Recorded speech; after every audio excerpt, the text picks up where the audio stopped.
పెంచాల్సిన అవసరం లేదు, భవిష్యత్తులో కూడా ఇంకా పెరగదు అనేది వీళ్ళు చెప్తున్నారు. అంటే ఇక్కడ సమస్య ఏంటంటే ఆయన తక్కువకి తీసుకోవడం అన్నటువంటి జగన్మోహన్ రెడ్డి తీసుకొచ్చాడు సెకీ నుంచి.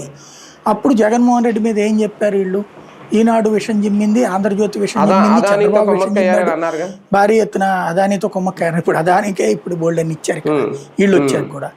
అదానికి అప్పుడు అన్ని అమ్మేస్తున్నాడు రాష్ట్రాన్ని అని చెప్పి జ్యోతి రాసుకొచ్చింది సీరియల్, రాధాకృష్ణ గారు ఎడిటోరియల్ కాలమ్స్ రాశారు. ఇప్పుడు అదే అదానికి రద్దు చేసుకుంటామని కూడా అన్నట్టున్నారు, రద్దు చేయాలనేదో అదే అనేది సెకీది అంతే. అట్లాగే అదేది సోలార్ విద్యుత్తుకు సంబంధించి షిరిడి సాయి మీద అట్లాగే విషయం చెప్పారు. నేను చెప్పేది అదే, జగన్ టైంలో చేసినవన్నీ బూత్ అని చెప్పి అదే సంస్థలతో వీళ్ళు చేస్తే నీతి అంటున్నారు అంతే, ప్రతిదీ అంతే అనమాట. కాకపోతే ఏంటంటే ఇదివరకు అట్లాగా రాసిన అట్లా చేసినప్పుడు మీడియా క్వశ్చన్ చేసింది, ఇప్పుడు మీడియాకి అంత తీరిక లేదు, రాసే ఓపిక లేదు. కాబట్టి అప్పుడు రాసింది మర్చిపోయాం, ఇప్పుడు రాసేది నిజం. సెకీ అనేటటువంటి సంస్థ ₹2.49 కరెంట్ ఇస్తూ మామూలుగా ట్రాన్స్ఫర్ ఛార్జీలని అదనంగా వేస్తుంది ₹1.50 దాకా. అది వెయ్యల.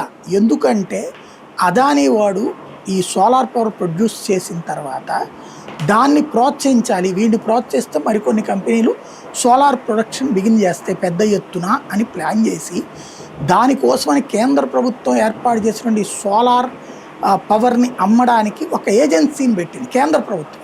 ఎందుకు సోలార్ పవర్, ఇప్పుడు నేను పవర్ ప్లాంట్ పెడతా, నేను తయారు చేశాక కరెంటును కొనడానికి ప్రభుత్వం సిద్ధంగా ఉండాలి, రాష్ట్ర ప్రభుత్వం.